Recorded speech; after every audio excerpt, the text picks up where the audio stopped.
O, elektrika. Električna kona. Le, kako je huda. Danes se pa ne bomo pogovarjali o dosegu, ne? Itak, doseg nima veze. Kona je naredila revolucijo, ker je bila prvi dostopen električni avto, katerega doseg je zadoščal za nemoteno dnevno mobilnost.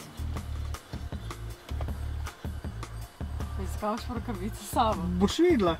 Veliko ljudi misli, da so električni avti dolgočasni. Neki zeleni eko-zombi, s katerimi večino časa preživiš ob kofetkanju na polnilnicah. Jaz sem v centru za vsak slučaj vzela s sabo šalčke, veš. Tako ziher bo treba kaj čakati. Čaj, ne?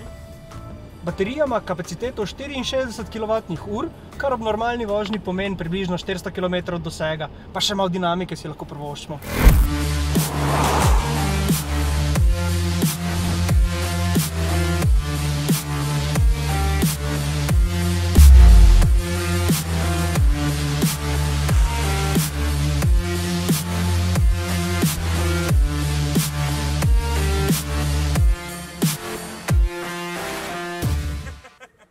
Tale konkurent je naš prijatelj Klaudijo.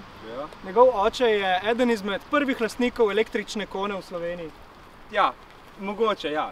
Izmed prvih 10. Klaudijo, koliko časa se pri vas doma že vozite na elektriko? V bistvu avto smo dobili v začetku aprila meseca, tako da zdaj v bistvu dobre pol leta.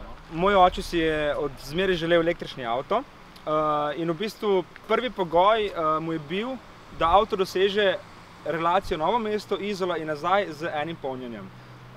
In bom rekel, potem, ko je izvedel, da Kona doseže to relacijo, se je v bistvu takoj odločil za nakup Hyundai Kone. To je pri nas kot družinski avto, tako da s tem avtom v bistvu vsi skupaj naredimo tam približno 20 000 km na leto.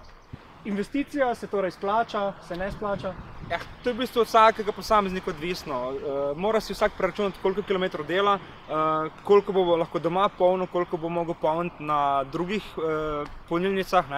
Pri nas je v bistvu malo lažje, ker imamo tudi sončno elektrarno doma in v bistvu preko tega potem polnimo avto.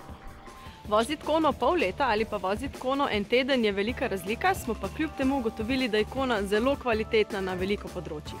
Cena električne kone je bistveno višja od običajne. A dejstvo je, da sta tudi avta med seboj zelo različna. Že občutek med vožnji je pri električnem avtu veliko boljši kot pri navadnem bencinskem ali dizelskem. Kaj pa vidva delata? Ti kar nadaljuj, ti kar.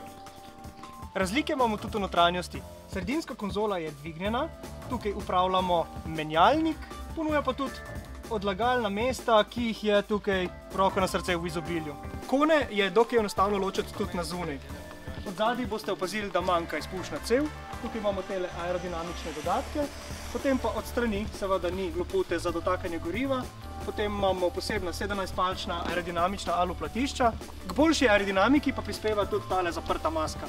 Luka, ja? treba je še omeniti, da za doseg je poleg aerodinamike pomembno tudi način vožnje. Ja, seveda, paziti moraš na zaviranja, pospeševanja, klimatsko napravo, ampak moraš vedeti, da električen avto tukaj ni naredil nobene revolucije.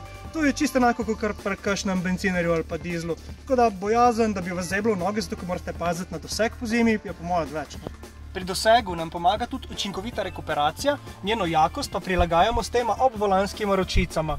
V poenostavljenem smislu to pomeni, da avto samodejno zavira, pri tem pa polnimo baterijo, ampak ne s klasičnimi zavorami, pač pa s posebnim sistemom, ki deluje na princip dinama na kolesu. Baterija se slej ko prej izprazni in potem smo pri tistem bolečem delu, polnjenju. Morate se zavedati, da avta niti verjetno ne boste polnili vsak dan, razen če ne delate res ogromno število kilometrov. Vtičnica za polnjenje se skriva tukaj v nosu vozila.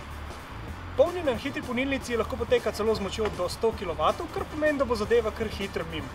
Na domači vtičnici na drugi strani bo zadeva trajala precej dlje, lahko tudi več kot cel dan. Ali sem vedela, da nam bo prav čaj prišel? Luka, pit na čaj. Pa vse to je kar fajn, a? Ja.